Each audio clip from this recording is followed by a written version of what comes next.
when we went on the stage to pitch BRIUS, we had another goal. We wanted to survive. And I think those judges who were looking at us, they were listening to us, they noticed that. And, we won a lot of competitions, and, those really helped us. And also, from these competitions, you learn how you have to pitch, how you connect to people.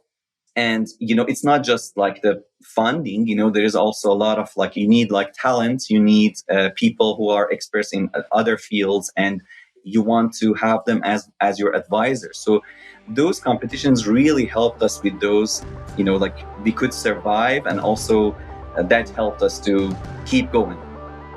And now, from San Francisco and the UCSF Rosenman Institute, the Health Technology Podcast with your host, Christine Winoto. Our guest today is Dr. Medhi Peikar, inventor and founder of BRIUS Technology. Mehdi started as a dental student in Iran, traveled to the United States for his PhD in biomechanics from Johns Hopkins, and against all odds became a huge entrepreneurial success while in residency. BRIUS's revolutionary tooth straightening method does not show from the front or require constant checkups, which differentiates it from other methods like braces or Invisalign. Although today BRIUS boasts FDA approval and hundreds of successful treatments, it has not been an easy road for BRIUS or for Mehdi. Here's our conversation.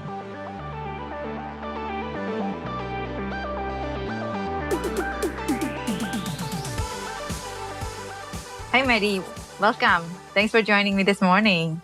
Hi, Christine. Thank you very much for having me on your podcast. It's so exciting to see how BRIUS is making a lot of good progress since we first met a few years ago. I thought it would be good for our listener to hear a little bit about your background. You have a really interesting background, and maybe you can share with us the path that you took that take you where you are today. Yeah, sure. So, as you know, I'm from Iran. So I did my dentistry and also residency in orthodontics in Iran. I was a faculty there in Iran for a year. And then I came to the US. And the reason I came to the US was that I loved physics. I loved quantum mechanics, condensed matter physics. And I came to the US to start my PhD in physics here at University of Illinois at Urbana-Champaign. And, I transferred to Johns Hopkins to finish my PhD at Johns Hopkins in biomechanics.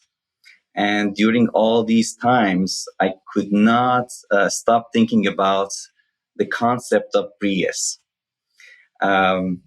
And maybe I should back up. I tell you how I started thinking about BRIUS. When I was a resident in Iran, I had this teacher who came to the clinic every week for orthodontic treatment instead of every month. For orthodontic treatment, you should go to the clinic every month, every 6 weeks.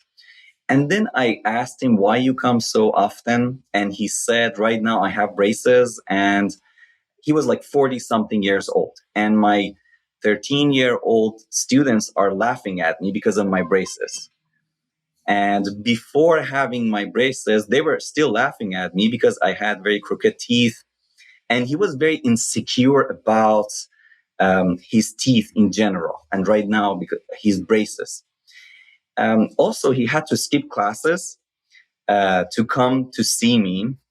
So I thought there should be a better way to fix this problem. So I thought about BRIUS. I wrote a proposal. I gave it to School of Dentistry in my hometown, Shiraz, although it got rejected. They told me it's a great idea, but it's more like science fiction, and you won't be able to manufacture it.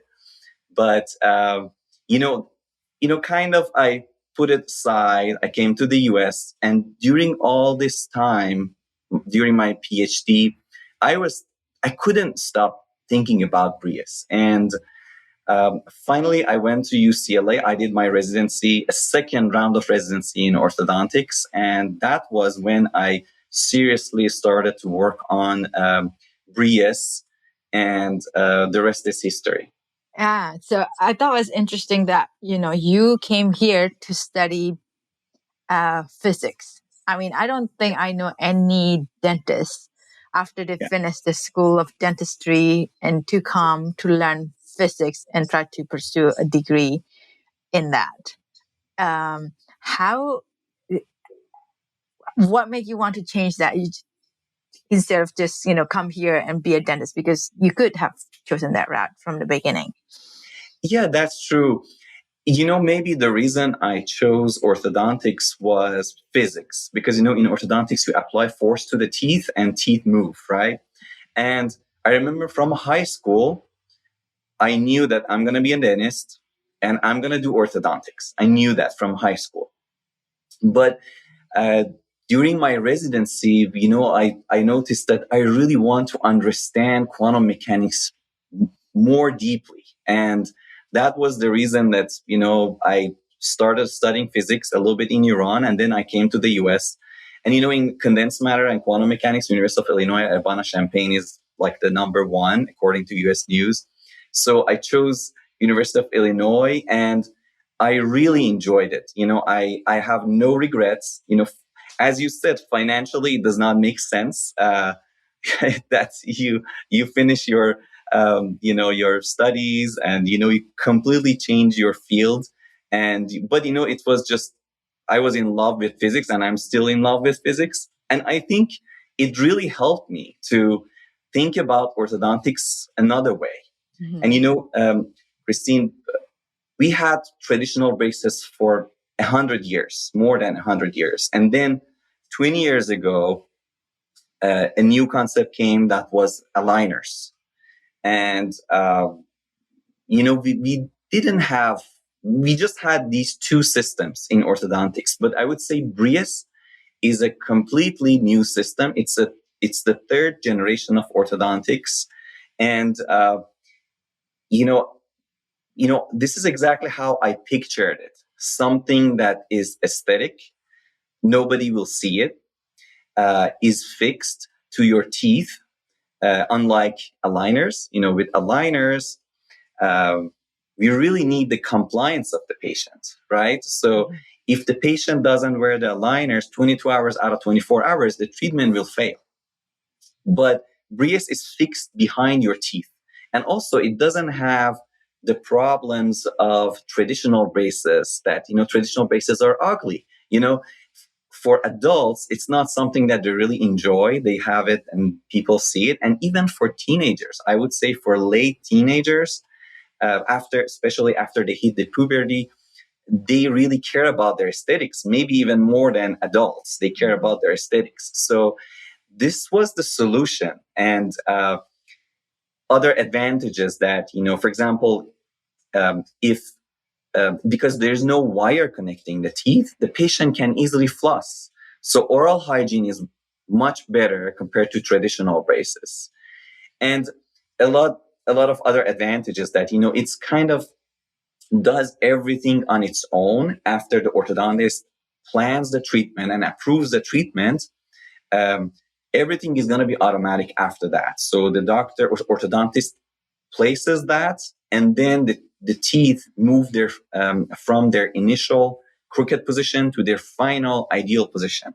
And it's not like traditional braces that every visit you have to go to the orthodontist, and the orthodontist have to tighten the traditional braces for you. And the doctor should think, okay, what should I do now? With BRIUS, they just treatment plan once, they put it in, and that's how I talk to them. I tell them, just put it there and let it cook.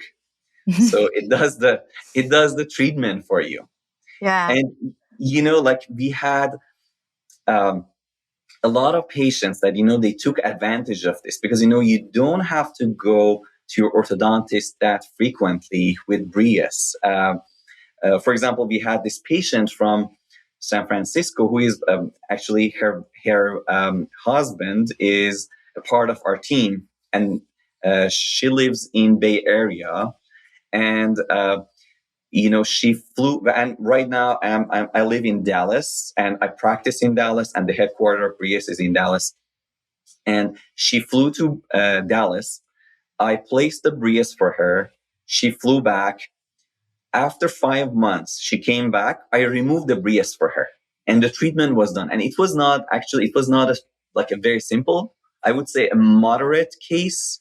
Mm-hmm. And I could finish the treatment in just 2 visits. That's a lot of advantage for the patient, for me as the clinician, and also like 75% of the market is teenagers, and another parent is involved. They have to go to the clinic, and you save the time for them too. Yeah, I remember the first time I saw the technology and the video on how it works. It's like, I think I was like, wow, this is really exciting and it's really cool. So maybe we can, go back a little bit. So you went to UCLA after you got your fun studying your physics, and you said like, time for me to go back to the, orthodontics because you do want to practice here in the US. I think that's one of the requirements. Tell us about you're the beginning of BRIUS. How, must be, the early stage, people oftentimes don't see how hard it is to start something, and share with us the challenges that you face and that you overcome. Yeah, of course. So, Christine, as I said, during the whole time during my PhD, I couldn't stop thinking about it. And I think that is the important thing, that you should have a vision, and you should be very strong about that vision. And because, sometimes I talk to my friends, they say, oh, I want to start a startup. And I say, okay, so what do you want to work on? They say, I don't know. I want to do something cool. I think that's the wrong way to go about it. Because as you said, this is a very tough thing to do. It's so hard. It's not easy. And you really have to be very sure this is your mission and this is your vision and you want to get there. And, you should be very strong about this. And, there are a lot of difficulties on the way, financial difficulties. For my case, I am an immigrant. I had to deal with visa issues because I was thinking, okay, I should quit my residency. But I talked to an attorney that told me, okay, so if you quit right now right now it's difficult, you shouldn't really do that. You might get into trouble. So I had to continue my residency, and I had to study while I was working on the startup. And also I had to raise funds, to really do the company. And, I have like a lot of stories that, if you want me, I can tell you how. Please do. Yeah, sure. So when you're an immigrant, it's really hard. You don't have any connections, and you don't have connections with VCs. You don't have connections with people who can support you financially to do your work on your idea. And I remember even during my residency, I got kicked off the clinic because I couldn't pay my tuition. And this was when, I knew that, this is a system that, I should focus on, but I couldn't even afford my tuition. And also we had an office, and I had to pay for the rent of the office. I had to pay for the rent of the place that I was living, and we had one employee, so we had to pay that employee. But finally, we kind of overcome all these difficulties, and I would say. How did you do that? I mean, it seems like you jumped, because you're struggling paying tuition, you have to pay rent, you have to pay the employee. What happened? Yeah, I would say, again, that's the thing, when that if I was thinking about BRIUS, okay, what should I work on? Maybe I should work on BRIUS. Maybe I should work on something else. Whenever these difficulties show up, you might say, okay, I give up. It doesn't make sense. Let's do something else. But when you're sure about something, you will overcome. You find somebody to help you, and you know, like also, I really appreciate you. You really helped us. When we won that award in Rosenman Institute, that opened up a lot of doors for us. We got connected to a lot of VCs. We got connected to a lot of people who could help us, who could advise us. And that was really helpful. And, maybe it's not related to me, but I really appreciate what you do, Christine, because, I think it's very important we find those people who are working hard, but they don't have any connections, and we help them a little bit. We connect them, and they can do whatever their mission is. I think you have the grit and the resilience. And I think you mentioned that because you were very passionate. You really think there's a need for technology like BRIUS. So you continuously, you don't give up. You just keep looking for different resources to make sure that the ideas stay alive, I guess. So what do you do to, scrape by, to pay rent, to get prototype developed? What are the things that you do besides, giving up your tuition that you can't really give up because you do need to have? Right. So, what we did, I would say at the beginning, we were thinking about participating in some startup competitions that helped us a lot. And, we made a list of what startup competitions we can go and we can participate in. And I remember, when I went on the stage, my goal was for example, win the first prize, which was $25,000. And for me, $25,000 means that, okay, this month I can pay the rent, and this month I can pay my employee, and next month I can pay so this was, and when I was talking to the second person who won the second prize, I remember I asked that person, okay, do you really want to work on this in the future? He said, no, actually, I just wanted to participate in this, and it was cool and it was a good idea, but I want to have a normal job in the future.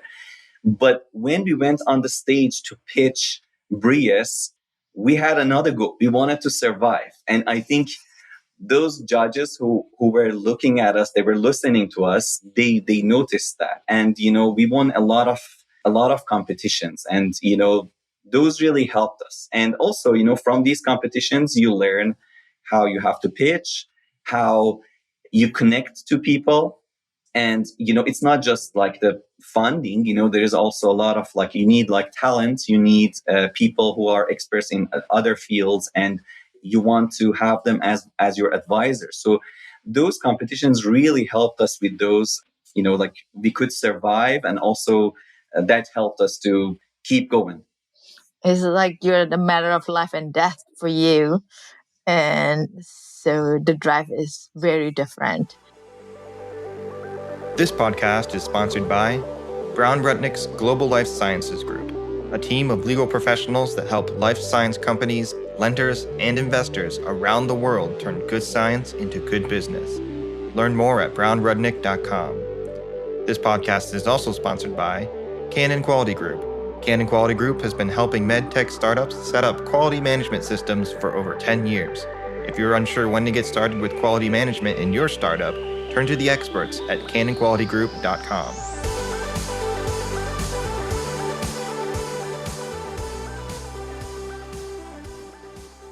Tell us about where you are with BRIUS right now.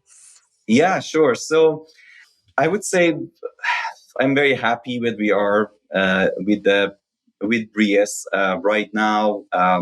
We are in the stage that we have treated hundreds of patients, and we are growing very fast, and we are expanding our team. We are hiring new engineers. We are hiring technicians. We are expanding our sales team. and we built a team of also executives. That's this is very important to have people with good experience on your team, that they have done this before. And whenever you start something for the first time, definitely you're going to make mistakes. So if you have made mistakes before, the probability of making mistakes decreases. So we are trying to minimize all those mistakes. And we have our VP of sales is a very experienced person. We hired VP of manufacturing recently.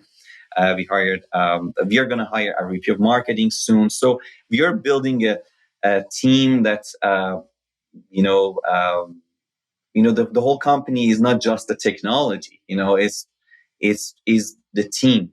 And also, the culture of the company. We have a combination of experienced people with very young engineers, very excited team. That it's very interesting. Whenever you come to the headquarters, you can find somebody. Like, it's midnight, it's on a weekend.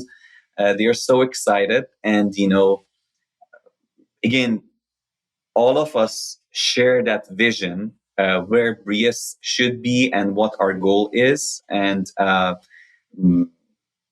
again, like, all of us have different opinions about like doing things, and which is a great thing. And there are different ways to do things, but we all share that vision together. And I think one of the important things that we could do is to keep the culture.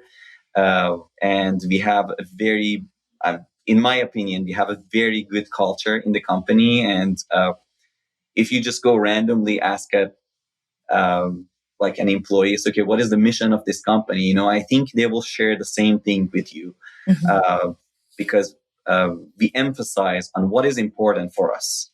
Mm-hmm. And the important thing for us is to take care of our patients, take care of our doctors, and everybody. It's very clear. All the decisions that we make is based on just these two. Mm-hmm. Is it going to help our patients? Is it going to help our doctors? If yes, let's do it. Mm-hmm. So, are you still practicing now, or you don't have much time left for that aspect of it? Yeah. So, Christine, I think it's very important, because I am in a situation that I am the kind of customer for the product that we make. It's very important for me to be connected to our patients. So I almost go to the clinic every day, even if it is a short period of time, to see like a couple of patients. And what I believe in is that ideally, if you want to have a product, you should be the customer for that product. It's not always possible, but that's the ideal situation. Certain things you don't want to be the customer. That's true. Sometimes you really don't want to be the customer for some things, but in our case, I am an orthodontist, and this really helped me to understand. When every day I talk to the patients, I understand what they need. Also, me as an orthodontist, I understand what are the pains, what are the problems, and I can address those. And also, I keep contact with other orthodontists. It's not just me. And something that I really believe in, Christine, is that we should be the, especially at the beginning of each startup, we should be the customer service ourselves. We should never say, okay, delegate that. That part is so important. And there should be a very tight iteration, quick iteration. Get feedback, improve. Get feedback, improve. That's so important. And that's something that I really think I will always be a customer for BRIUS to understand and be able to improve. So I think you mentioned, I was about to ask you what's your top 3 lesson learned from your, from the journey that you had from the beginning of starting BRIUS to where it is now. What are the 3 things, the major 3 things that you learned that will carry you? Yeah, so that's a tough question, but so maybe one thing that I can mention is that whenever you go to the office and you think about what I should do today, I can sometimes I have an analogy for it. I say there are lots of fires in a startup. There are lots of fires. One of them is big. One of them is like medium size. There are like several that are small. The most important thing is that because you have very limited resources, you have to pick the biggest fire and you have to put out the biggest fire. So it's very easy to get distracted. Um, you go and somebody tells you something and you want to do that, but you should say, okay, today, this is the biggest positive thing that we can do for the company, or this is the biggest negative thing that the company has that might kill the company. So I should just focus on that. And picking that and be realistic about it is very important. I think that's one thing that I really learned. And every day I think about it. And like, especially when I go back home, when I'm driving back home, I think about, okay, what did I do today? What was the most important thing? Did I do the right thing? How can I improve tomorrow? So that's one thing. The other thing that I mentioned is, maybe I indirectly mentioned that, but sometimes some technology companies, they just focus on the technology. Like BRIUS is a technology company. We are focused on, it's a medical device company, but our software is very important. There's a lot of calculations in our software. It's a very complex software that does a lot of calculations to find out what is the best design for the BRIUS. And sometimes when I talk to my founder friends or like other CEOs that I talk to, they forget about the product itself and what is important about the product. They focus on the technology. And that's the wrong thing. Like a technology might be cool, but is that important? Sometimes something that is not a very high-tech thing might help our customers the best way. So again, that's something that I learned it. And the other thing is that maybe the third thing that I can tell you, usually the most important thing for the company is not the most fun thing that day that you should do. So you should accept it. You should accept it. And, sometimes they're fun things, but, their impact is going to be much smaller. So you should control the situation. You should focus on something that is the most important for the company. I think that's why sometimes it's called work rather than just play all the time. Right.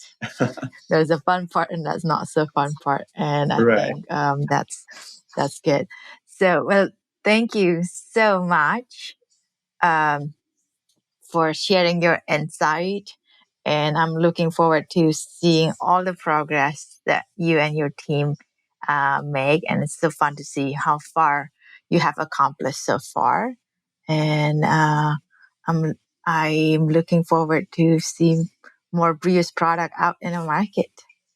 Thank you very much, Christine. Thank you very much. And I appreciate you having me on your podcast. And also I appreciate all your help you have done in the last years for BRIUS. Yeah, thank you very much.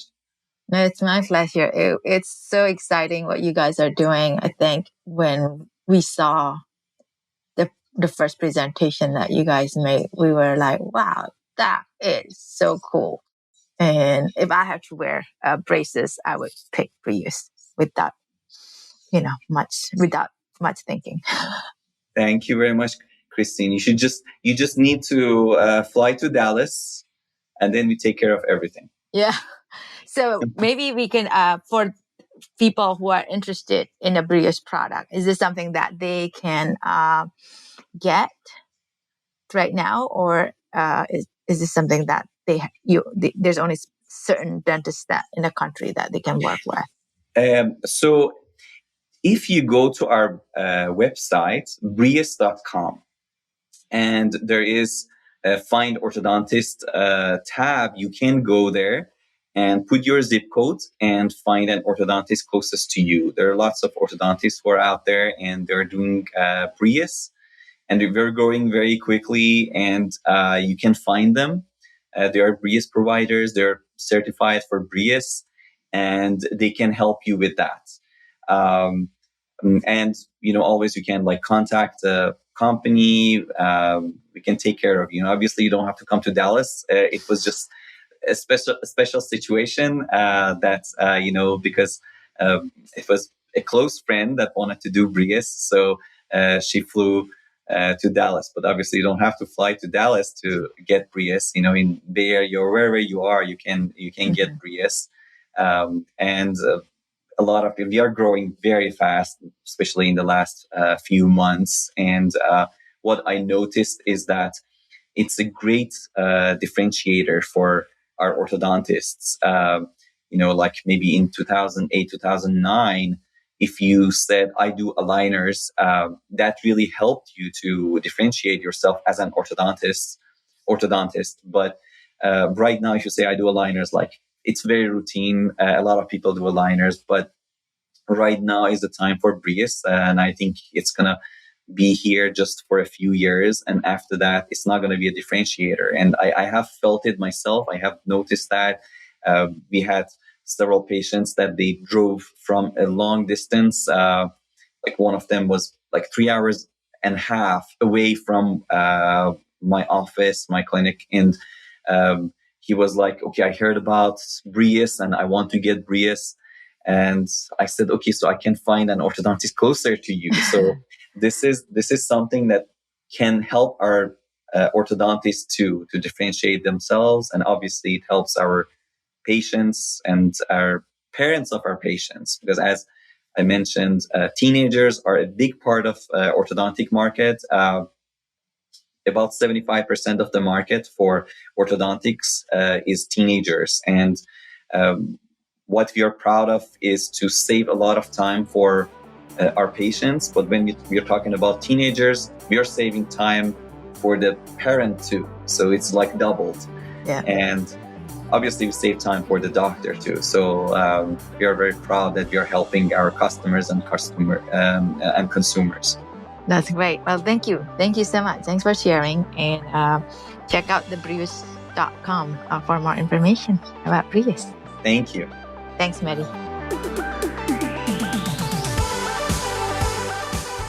Thank you for listening to another episode of the Health Technology Podcast. We want to thank our executive producer, Herminio Neto, our content writer, Kelly Muscat, and our podcast engineer, Andrew Rojek. If you enjoyed this podcast, be sure to subscribe and leave a review. The Health Technology Podcast is available on all major platforms.